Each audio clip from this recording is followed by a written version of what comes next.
Stop. Don't say this. Here are the 10 most incorrectly used words in the English language. Let's go.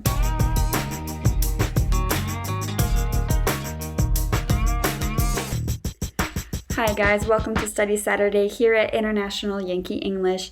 I post new videos every Saturday, and about every other month I start a new series of second videos where I cover a certain topic. And starting on September 9th will be Wednesday videos called Writing Wednesday, where I cover the different important aspects of academic writing. It'll be an 8-week series, so it will take us through the rest of September and I believe all of October. So please be sure to subscribe and hit the notification bell if you want to be notified every time I upload one of those videos. You can also follow me on social media, my Facebook page, my Facebook support group, Instagram, and on Pinterest, as well as LinkedIn. And on all of those platforms, I also post updates. But the only way to be sure that you're not going to miss anything, of course, is to be subscribed. And make sure while you're at it to hit the like button. And let's get started with the 10 most incorrectly used words in English. Okay, so obviously language is not static, it is ever changing, and many of these words that are on this list will eventually end up just becoming okay and acceptable in the way that they are incorrectly being used. Unfortunately, that is just how it goes. For some of the things, native speakers don't even realize that they are using these words incorrectly, so it's not necessarily the most important thing, but if you actually want to be sure that you are using the language that you're speaking correctly, the way it is today, then be mindful of these mistakes. First up on the list is the word literally. You literally hear people misusing the word literally all the time. Do you see what I did there? So the word literally means really every single one, and it's factual every single time that something happens. But people use it as an exaggeration when they actually mean the word figuratively, which means basically most of the time. So an example of how this word is misused is you can say, for example, if you're very hungry because you haven't eaten in a few hours and maybe you normally eat every 2 hours, you may say, I am literally dying of hunger, which you are not literally dying of hunger, you are just hungry, right? You are figuratively dying of hunger because it's not actually happening. It may feel a little bit uncomfortable, but you are exaggerating. I just want to add that both pronunciations that I have used already, literally and literally, are commonly used in English, but the correct, less slang way, in my opinion, is literally, where you actually pronounce each syllable instead of meshing or merging the sounds together by saying literally. That's not really, in my opinion, the proper way to say this word. Next up on our list, number 2, is the word factoid.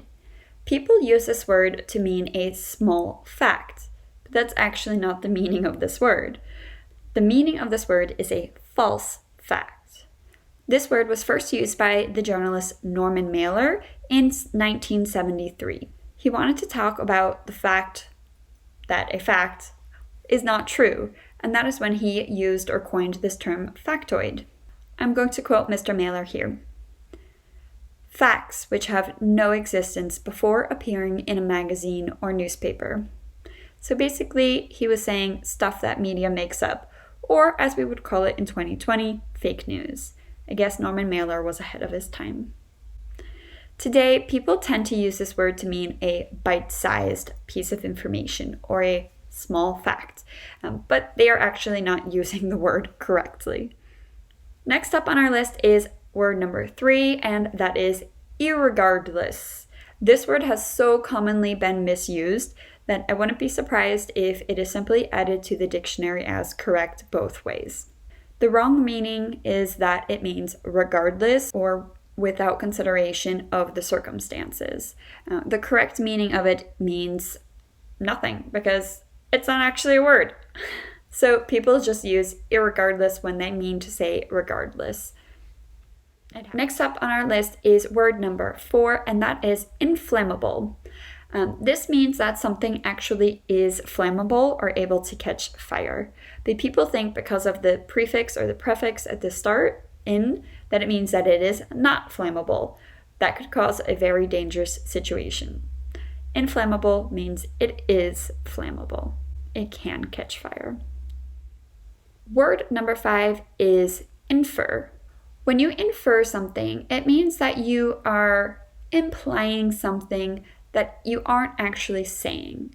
So for example, let's say you were trying to go walk through a door with a big pile of heavy books in your arms, and you're trying with kind of your back and with your bum, your butt, to keep the door open, and there's somebody just standing right there, and you say, wow, this door is sure heavy, and I'm definitely having a hard time getting through it with all of these books.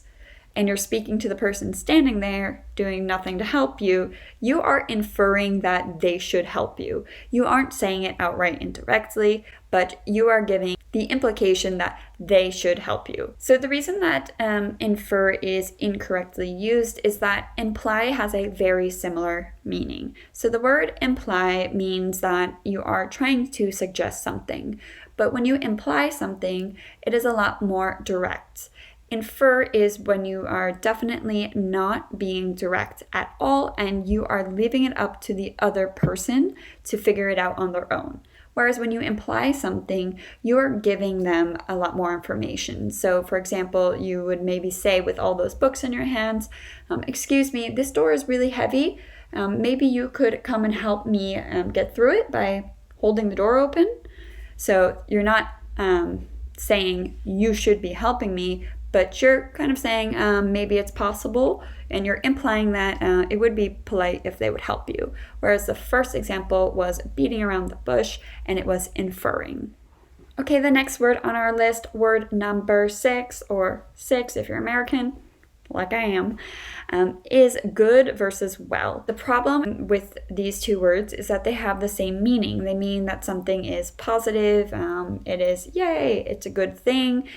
So that's why people get confused with how to use these two words. The problem is that well is an adverb and good is an adjective. Adverbs describe how you do something well. But adjectives describe nouns or a person, a place, or a thing. So a good girl. The girl is good. Or the girl sings well. The way that she sings. She is a good singer. She sings well. Okay, next up on our list, number 7, is bemused. The incorrect way that people use this word is to mean amused in kind of a detached way, like, But actually, it means that somebody is confused or bewildered. So when you find something not very amusing, you may sarcastically say, I'm bemused. But actually all you're saying is that you are confused. Next up on our list is the word entitled. Number 8. People often use entitled as the title of a book or a TV show, almost as a verb, I guess, but that's not what it means. You could say that the title of a book is, the title of a TV show is, but you can't say the TV show is entitled. You can say it is titled, but not entitled. Entitled has an entirely different meaning, is a different word that just happens to have the word title in it. The correct word is when somebody has, the correct way to use it is when somebody has a feeling that they are owed something or that they have the right to something. So let's say every single day your friend brings you a cup of coffee as you guys walk to class together. And then one day your friend shows up and says hi and doesn't have a cup of coffee for you. And you feel offended and, why don't you have my coffee for me? You have started to become entitled. You feel entitled to that cup of coffee because normally you always get the coffee. So why not today? Right? So you don't actually have a right to something, but you feel like you do. That means entitled. Next up on the list is number 9, and that is the word conversate. This is not an actual word, and I think it comes from the idea that people think the word stems from conversation, but actually the word that they're looking for, the verb is converse. So you converse with somebody, you don't conversate with them. So just remind yourself, conversate is not a word. It is converse and conversation. Okay, and the last word number 10 for today, is one that I have to think about a lot all the time. Hopefully after making this video, I won't make this mistake ever again, but I am guilty of making this mistake, or at least questioning in my mind what is the correct way how to say this. And this is the word disinterested. People often think that disinterested means you are not interested, so they confuse disinterested and uninterested with each other. The actual meaning of disinterested means unbiased, meaning you have no personal interest in something, you have nothing at stake. So I'm going to give an example sentence. A mediator in a legal case must be disinterested in order to ensure neutrality. Okay, that is it for today. The top 10 words that are incorrectly used in English. Don't do it, don't say them, use them correctly. I hope you enjoyed this video. If you have any video requests, just leave them in the comment section below. And be sure to check out all of my social medias to see what's going on with the International Yankee English community and how you can keep improving and maintaining your English skills. I look forward to seeing you guys at either Writing Wednesday or Study Saturday. Bye, have a good day.